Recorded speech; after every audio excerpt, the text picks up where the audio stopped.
مرغ بازی، بٹیر بازی وغیرہ کی طرح مشاعرہ کرانا یعنی مشاعرہ بازی بھی ایک لت ہے۔ میں خود گزشتہ 15-16 برس سے اس مرض میں مبتلا ہوں۔ ابتدا میں محض خدمت ادب کے خیال سے ایک مشاعرے کی نیو رکھی، بعد میں مشاعرے نے گویا اپنی نیو مجھ پر رکھ دی۔ چنانچہ اس مدت میں درجنوں دبلے پتلے موٹے تازے مشاعرے کرا چکا ہوں، لیکن آج میں مشاعرے سے توبہ کا اعلان کرتا ہوں اور اپنی اس تحریر کو گواہ بناتا ہوں تاکہ آئندہ اگر مشاعرے کو منہ دکھاؤں تو دنیا کو منہ نہ دکھا سکوں۔ لوگ عام طور پر مشاعرے کو بڑی آسان چیز سمجھتے ہیں، حالانکہ آج کل مشاعرے اور الیکشن میں تھوڑا ہی فرق رہ گیا ہے۔ مشاعرہ ان دنوں کیا نہیں جاتا، لڑا جاتا ہے۔ میں نے تو اپنے انتظام کے ہر مشاعرے کے بعد کچھ اس طرح محسوس کیا ہے گویا مشاعرہ نہیں، گولکنڈہ کا قلعہ سر ہوا ہے۔ مشاعرے کی مشکل ہی یہ ہے کہ وہ آسان معلوم ہوتا ہے۔ بعض ممالک کی طرح مشاعرہ بھی ہر وقت خارجی اور داخلی خطروں کی زد پر رہتا ہے۔ اس کی موت عموماً داخلی خطروں یعنی خود شعراء اکرام کے ہاتھوں واقع ہوتی ہے۔ کسی انڈو پاک سطح کے مشاعرے میں ظاہر ہے کہ آپ گنتی ہی کے مقامی شعراء کو مدعو کر سکتے ہیں، مگر وہاں شہر کا شہر شاعر ہوتا ہے، اور شعراء کے بارے میں یہ تو خیر طے شدہ بات ہے کہ جو ذرہ جس جگہ ہے وہیں آفتاب ہے، بلکہ لہو خورشید کا نکلے اگر ذرے کا دل چیریں۔ آپ نے دیکھا ہوگا کہ بعض مشاعروں میں شعراء و سامعین کی تعداد قریب قریب برابر ہوتی ہے۔ یہ مشاعرہ تو نہ ہوا، ایک قسم کی جمہوریت ہوئی۔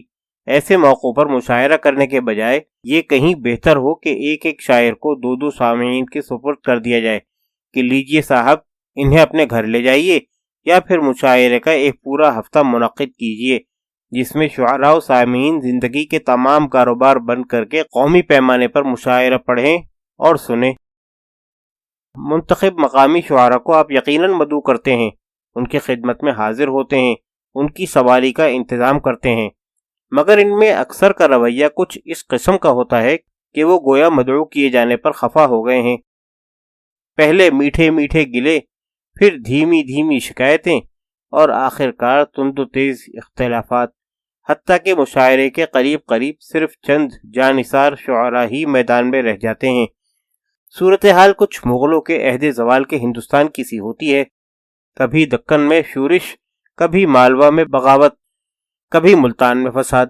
اختلافات کچھ اس نوع کے ہوتے ہیں: نمبر 1، پوسٹر میں میرا نام باریک قلم سے لکھا گیا ہے۔ نمبر 2، میرا نام فلاں صاحب کے بعد لکھا گیا ہے۔ نمبر 3، فلاں صاحب مدعو کیے گئے ہیں۔ نمبر 4، فلاں صاحب مدعو نہیں کیے گئے۔ نمبر 5، میں موٹر میں کسی دوسرے کے ساتھ بیٹھنا پسند نہیں کرتا۔ نمبر 6، اچھا آپ نے مجھے مقامی شاعر سمجھ لیا۔ نمبر 7، انجمن ضیاء الادب کے سب شعراء کی شرکت ضروری ہے اور ان کی گنتی 150 سے اوپر ہے۔ نمبر 8، میں نے 45 اعزازی کارڈ طلب کیے تھے۔ نمبر 9، میں طرحی مشاعرے کا قائل نہیں۔ نمبر 10، میں غیر طرحی مشاعرے کا قائل نہیں۔ نمبر 11، میں مشاعرے ہی کا قائل نہیں۔ الغرض آخر دم تک کچھ پتہ نہیں چلتا کہ کون صاحب آ رہے ہیں کون نہیں، لیکن جب پتہ چلتا ہے تو آپ یہ دیکھ کر حیران رہ جاتے ہیں کہ جو اصحاب 2 ٹوک معذرت کر چکے تھے ان میں سے بیشتر تشریف لے آئے ہیں، اور جن کی شرکت یقینی تھی ان میں سے اکثر کا کوئی سراغ نہیں۔ اس آنے کو کیا کہیے، اس جانے کو کیا کہیے۔